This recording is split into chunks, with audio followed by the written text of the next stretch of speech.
ఆచార్య ద్రోణుడే ఇలా పలికాడు, వీరుడా, నువ్వు వీరుడివే, భయపడకు, నీ ప్రాణాలు పోతాయని బాధపడకు, మేము విప్రులం, క్షమించేవారం.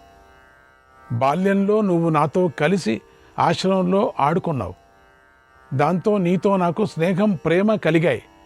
నేను నీతో మళ్ళీ స్నేహాన్నే కోరుకుంటున్నాను. వరం దదామితే రాజన్ రాజ్యస్యార్థమవాప్నుహి. రాజ్యస్యార్థమవాప్నుహి, నీకొక వరం ఇస్తున్నాను, తీసుకో. ఈ రాజ్యంలో అర్ధభాగం నీది. నువ్వు పూర్వం రాజు కానివాడు రాజుకు స్నేహితుడు కాలేడు కదా అని అన్నావు కదా, అందుకే నేను నీ రాజ్యాన్ని తీసుకునేందుకు ప్రయత్నించాను. అందుకే నీ రాజ్యాన్ని నేను తీసుకున్నాను, ఇప్పుడు నేను తీసుకున్నా. గంగకు దక్షిణం వైపున గల భాగానికి నువ్వు రాజు, ఉత్తర వైపున గల భాగానికి నేను రాజును, జాగ్రత్తగా ఉండు. ఇది నీకు నచ్చితే నన్ను మిత్రుడుగానే భావించు అన్నాడు. ద్రుపదుడు, ఆ రోజు అన్నావు కదా, మిత్రులు కుక్క కుక్కే, పులి పులే, ఏదేదో మాట్లాడావు కదా, అప్పుడు రాజు రాజే అని అన్నావు కదా. ఇప్పుడు నేను కూడా రాజు, ఇప్పుడు నిన్ను గెలుచుకున్నాను. ఇప్పుడు కేవలం నా శిష్యులు గెలిపించారు, గెలిచివేశాను, నేను గెలిచా, నేను ఇప్పుడు రాజు. నీకు అర్థం తీసుకో, దాంట్లో సగం తీసుకో నువ్వు, అప్పుడు నేను రాజు కదా. ద్రుపదుడు, మహాత్మా, నీ వంటి పరాక్రమవంతుడికి ఇంతటి ఔదార్యం ఉండటం ఆశ్చర్యంగా ఉంది. నేను నిన్ను ఇష్టపడుతున్నాను, నీతో శాశ్వతమైన మైత్రినే కోరుకుంటున్నాను అన్నాడు. ఆ మాటలు విని ద్రోణుడు సంతోషించి ద్రుపదుడిని విడిచిపెట్టాడు. అతన్ని ఆదరించి సత్కరించి అర్ధరాజ్యాన్ని ఇచ్చి పంపించాడు. మళ్ళీ దాంట్లో కూడా జాగ్రత్త అని అర్ధరాజ్యమే ఇచ్చాడు. ఇప్పుడు ఈయన కూడా రాజే కదా. ద్రుపదుడు దీన హృదయంతో వెళ్ళాడు. గంగా తీరంలో అనేక పల్లెలతో కూడినటువంటి మాకందీవ పురాన్ని, కాంపిల్య నగరాన్ని నివాసంగా ఏర్పాటు చేసుకున్నాడు. చర్మణ్వతి నదికి దక్షిణ తీరాన ఉన్నటువంటి పాంచాల దేశాన్ని పాలించసాగాడు. ఇలా ద్రోణుడు ద్రుపదుడిని పరాభవించి అనుగ్రహించాడు. ద్రుపదుడు తన క్షాత్రాబలంతో మాత్రం ద్రోణుణ్ణి జయించలేకపోయాడు. తన బలం కన్నా విప్రుడి బలమే ఎక్కువగా ఉందని గుర్తించాడు. ద్రోణుణ్ణి జయించేటువంటి శక్తివంతుడైన పుత్రుణ్ణి కోరుకొని భూమిపై తిరిగాడు. అటు ద్రోణుడు గంగానదికి ఉత్తర వైపు ఉన్నటువంటి అహిచ్ఛత్ర రాజ్యాన్ని, ఉత్తర పాంచాలాన్ని తన అధికారంలోకి తీసుకొని పాలించసాగాడు. ఇలా పల్లెలు, గ్రామాలతో కూడినటువంటి అహిచ్ఛత్ర నగరాన్ని అర్జునుడు యుద్ధంలో గెలుచుకున్నాడు. దానిని గురుదక్షిణగా ద్రోణునికిచ్చి కృతార్థుడును తెలుపుకున్నాడు. శ్రీకృష్ణాయ పరమాత్మనే నమః. 1 సంవత్సర కాలం గడిచింది. ధృతరాష్ట్రుడు యుధిష్ఠిరుని యువరాజు చేశాడు. యుధిష్ఠిరుడితో ధైర్యము, స్థైర్యము, సహనము, దయాళత, రుజువర్తనం, స్థిరమైన సౌహార్దం మొదలైనటువంటి సద్గుణాలు ఉన్నాయి. అందుచేత ధర్మరాజు ప్రజలను పరిపాలించటానికి యోగ్యుడు, ప్రజలను అనుగ్రహించటానికి అన్ని విధాలా తగినవాడు అని ధృతరాష్ట్రుడు ధర్మరాజును యువరాజును చేశాడు. తర్వాత అతి కొద్ది కాలంలోనే ధర్మరాజు తన శీలము, ప్రవర్తన, ఏకాగ్రతలతో తండ్రిని మించిన కీర్తిని సంపాదించాడు. భీముడు బలరాముడి వద్ద ప్రతిరోజు కత్తి యుద్ధాన్ని, గదా యుద్ధాన్ని, రథ యుద్ధాన్ని నేర్చుకున్నాడు. తగిన ఉపాయాలు తెలుసుకున్నాడు. విద్య పూర్తి అయిన తరువాత భీముడు బలంలో ద్యుమత్సేనుడితో సమానుడయ్యాడు. మహాపరాక్రమవంతుడై సోదరులకు అనుకూలంగా ఉన్నాడు. అర్జునుడు పిడికిలి బిగించి వింటిని పట్టుకోవడంలోనూ, హస్త లాఘవంలోనూ, లక్ష్యాన్ని ఛేదించటంలోనూ నిపుణుడయ్యాడు. క్షుర, నారాచ, భల్ల విపాఠాలు అనబడేటువంటి సరళ, వక్ర, విశాల బాణాలను ప్రయోగించటంలోనూ నేర్పరి అయ్యాడు. అర్జునుడితో సాటి అయినవాడు మరొకడు లేడనే విశ్వాసం ద్రోణాచార్యుడికి కలిగింది. ఒకనాడు ద్రోణుడు నిద్రను అదుపులో ఉంచుకోగల అర్జునుడితో ఇలా అన్నాడు: నాయన అర్జున, నా గురువైన అగ్నివేశుడు అగస్త్య మహర్షి శిష్యుడు. ఆయన అస్త్రవిద్యలో గొప్పవాడు. ఒక యోగ్యుడైన వాడి నుండి మరొక యోగ్యుడైన వాడికి అందించాలనే ఉద్దేశంతో నేను నీకు బ్రహ్మశిరోనామకమైనటువంటి అస్త్రాన్ని ఇచ్చాను. దీనిని నా తపశ్శక్తితో సాధించి నీకు ఇచ్చాను. ఈ అస్త్రం వజ్రాయుధంలాగా ప్రకాశిస్తూ ఉంటుంది. దీనికి సమస్త భూమండలాన్ని భస్మం చేసే శక్తి ఉంది. గురువైన అగ్నివేశుడు ఈ అస్త్రాన్ని నాకు ఇస్తూ, ద్రోణ, దీనిని మనుష్యులపై ప్రయోగించకు అని చెప్పి ఇచ్చాడు. కనుక వీర అర్జున, దీని నా నుండి నువ్వు పొందావు. ఇతరులెవరూ దీనిని పొందలేరు. ఈ అస్త్రాన్ని ప్రయోగించే విషయంలో ఆ మహర్షి చెప్పిన నియమాన్ని నువ్వు కూడా పాటించాలి అని రహస్యాన్ని చెప్తున్నాడు. ఇప్పుడు నువ్వు నీ సోదరులు బంధువుల సమక్షంలో నాకు గురుదక్షిణను ఇవ్వు అన్నాడు. అందుకు అర్జునుడు అంగీకరించాడు. వెంటనే ద్రోణుడు, నాయన, యుద్ధేకం ప్రతి యోద్ధవ్యః యుధ్యమాన స్త్వయానఘ. అర్జున, యుద్ధభూమిలో నేను కనుక నీకు ఎదురుగా నిలిస్తే నువ్వు నాతో పోరాడాలి. ఇదే నా గురుదక్షిణ అన్నాడు. అర్జునుడు అలాగే గురుదేవా అని మాట ఇచ్చాడు. గురువు పాదాలకు నమస్కారం చేసి ఉత్తమమైన ఉపదేశాన్ని పొందాడు. సముద్రం వరకు గల భూమిలో విలువిద్యలో అర్జునుడితో సమానమైన వాడు మరొకడు లేడు అనేటువంటి ఖ్యాతి వ్యాపించింది. అర్జునుడు గదాయుద్ధంతోనూ, ఖడ్గ యుద్ధంలోనూ, రథయుద్ధంలోనూ, విలువిద్యలోనూ అరితేరాడు, నిష్ణాతుడయ్యాడు. సహదేవుడు ద్రోణుని నుంచి నీతి శాస్త్రాన్ని నేర్చుకొని సోదరులకు అనుకూలంగా ఉన్నాడు.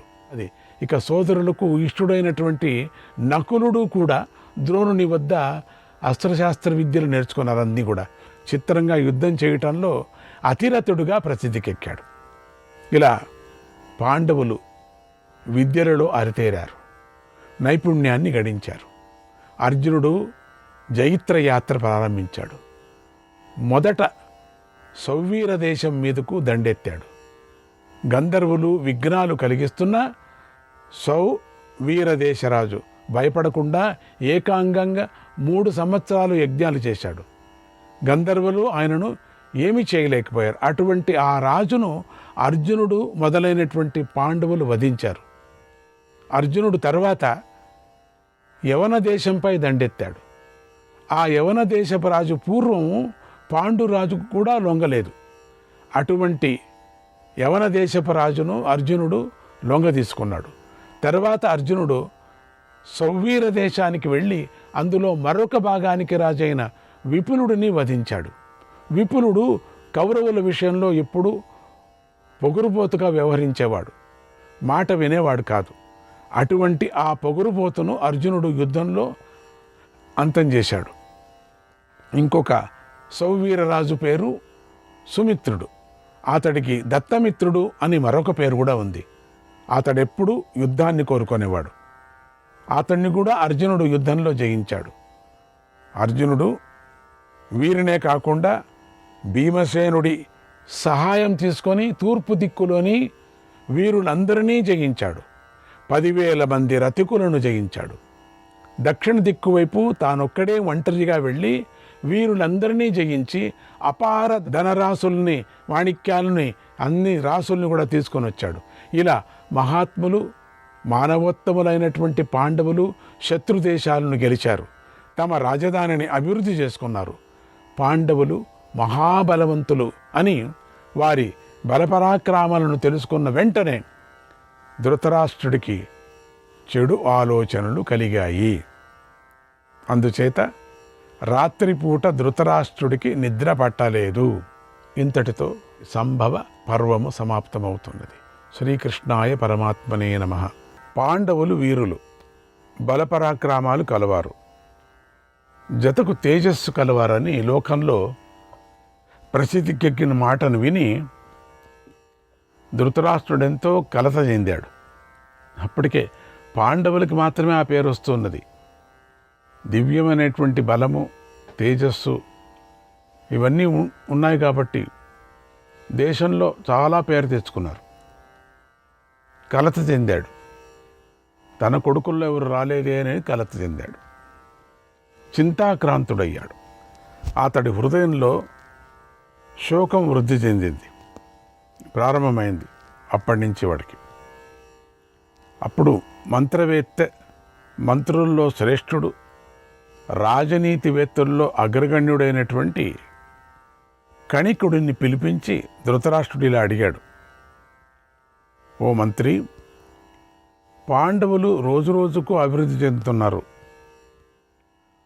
వారికి ఉన్నతి, ఖ్యాతి కలుగుతున్నాయి.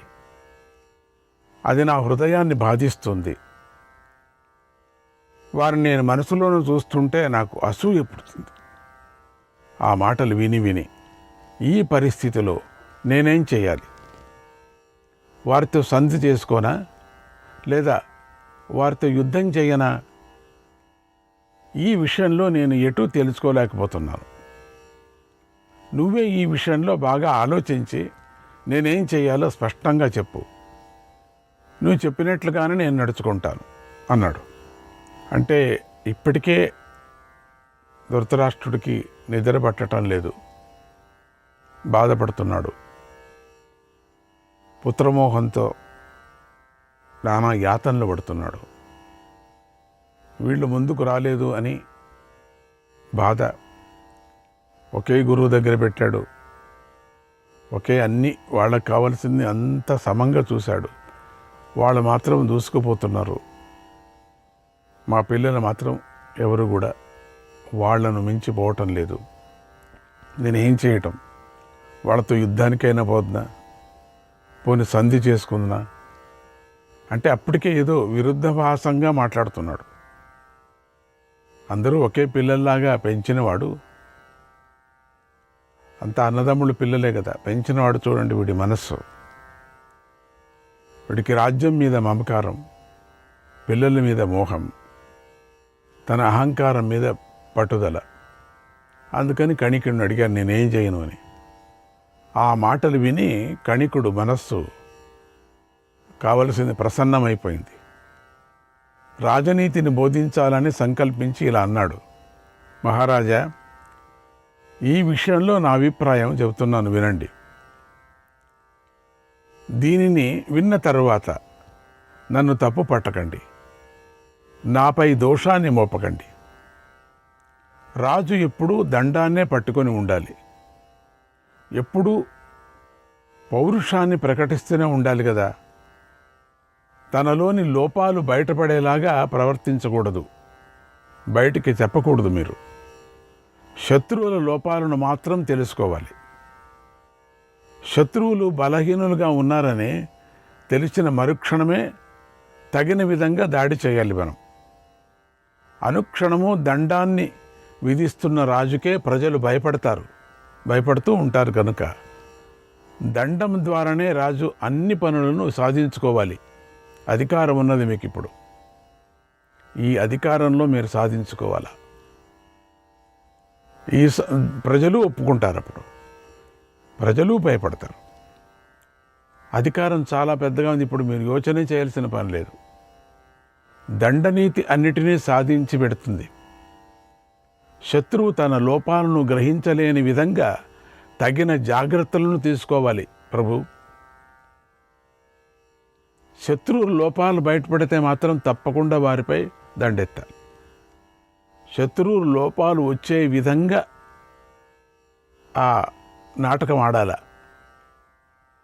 వాళ్ళ లోపాలు అదంతకదే బయటపడేటట్టు చూడాలి, కానీ మన లోపాలు బయటపడకూడదు. వాళ్ళ లోపాలు ఎప్పుడు పడ్డాయో బయటికి, మీరు దండనీతి అంటే మీరు రాజు కాబట్టి మీరు వాళ్ళను శిక్షించవచ్చు. అట్లా వెళ్ళాలి, కానీ వాళ్ళతో ఏమిటి రాజీ ఏమిటి, యుద్ధం ఏమిటి? దండించే శక్తి మీకుంది కదా. తాబేలు తన అంగాలను ముడుచుకొని తనను రక్షించుకున్నట్లుగా రాజు కూడా తన సప్తాంగాలను రక్షించుకోవాలి. ప్రారంభం చేసిన పనిని ఎప్పుడూ కూడా మధ్యలోనే వదిలిపెట్టకూడదు. వచ్చినట్టు ఉండాలా, జాగ్రత్తగా నిన్ను నువ్వు రక్షించుకుంటున్నా. ముళ్ళునైనా సరే సగం తీసి మిగిలిన భాగాన్ని శరీరంలోనే వదిలేస్తే ఆ గాయం చాలా కాలం వరకు తగ్గదు, బాధ కలిగిస్తూనే ఉంటుంది. కనుక అపకారం చేసిన శత్రువులను వధించే వారిని నీతి శాస్త్రవేత్తలు మెచ్చుకుంటారు. గొప్ప పరాక్రమం గల శత్రువైన ఆపదలో పడ్డప్పుడు అతన్ని తేలికగా నాశనం చేయవచ్చు. అంటే వాళ్ళని ఇబ్బందుల్లో పెట్టు అని, వాళ్ళకు పరీక్షలు ఇవ్వు అని, వాళ్ళ నానా యాతనలు పడినప్పుడు వాళ్ళని వధించవచ్చు. కణికుడు చాలా దుష్టబుద్ధినంతా నూరి పోస్తున్నాడు. మొదటే అగ్ని, అది అగ్ని ఆర్పడానికి నీళ్లు పోస్తారు, కానీ ఈ కణికుడు అగ్ని ఆర్పడానికి నెయ్యి పోస్తున్నాడు. నెయ్యి పోస్తే ఎట్లుంటుంది? ఇంకా అగ్ని ఎక్కువ అవుతుంది. ఇబ్బందుల్లో పడినప్పుడు శత్రువు గొప్ప యోధుడినైనా సులభంగా మట్టి పెట్టవచ్చు. మొత్తానికి ఆపదలు సంభవించిన సమయంలో శత్రువులపై తప్పకుండా దాడి చేయాలి. ఎప్పుడు ఆపదలు శత్రువు మీద సంభవిస్తుందో ఆ సమయంలో మనం దాడి చేయాలి. ఆ సమయంలో వారి పట్ల దయ కలిగి ఉండరాదు. శత్రువు దుర్బలుడైనా సరే ఏ విధంగా అయినా ఉపేక్ష చేయకూడదు. అల్పోప్యగ్నిర్వనం కృష్ణం దహత్యాశ్రయ సంశ్రయాత్ అందగస్యాదం ధవేలాయాం బాధిర్యమపి చాశ్రయేత్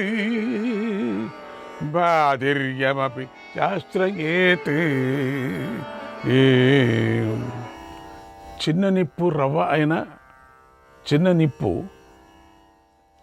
రవ్వ ఉంటుంది, ఇంత అయినప్పటికీ కూడా ఆశ్రయం దొరికితే అడవి మొత్తాన్నే తగులుపెట్టేస్తుంది. అలాగే శత్రువు సామాన్యుడైనా కూడా మహావీరులతో కలిస్తే అతి పెద్ద వినాశాన్ని కూడా కలిగిస్తాడు. అందుచేత అనుకూలంగా లేనప్పుడు శత్రువుల దోషాలను చూడకుండా, పట్టించుకోకుండా గుడ్డివాడిగానే ఉండాలి. ఎట్లా నువ్వు గుడ్డోడు కదా, గుడ్డోడుగానే ఉండు, నీకు తెలియనట్టుగానే ఉండు. తాను శక్తిహీనుడిగా ఉన్న సమయంలో నిందావచనాలను విని కూడా విననట్లే ఉండాలి.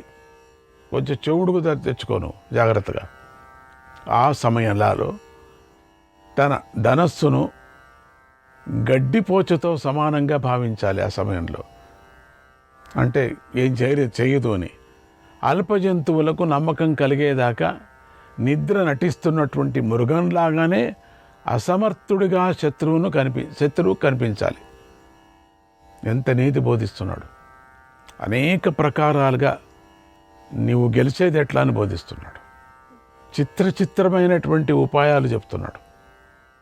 శత్రువు తనను సమీపించిన తర్వాత శత్రువు దగ్గరికి వస్తూనే సామాధి ఉపాయాలతో, అంటే ఇప్పుడు ఏదైనా ఒక ఎలుగుబంటకి చచ్చిపోయిన వాళ్ళని చూస్తే ముట్టదు.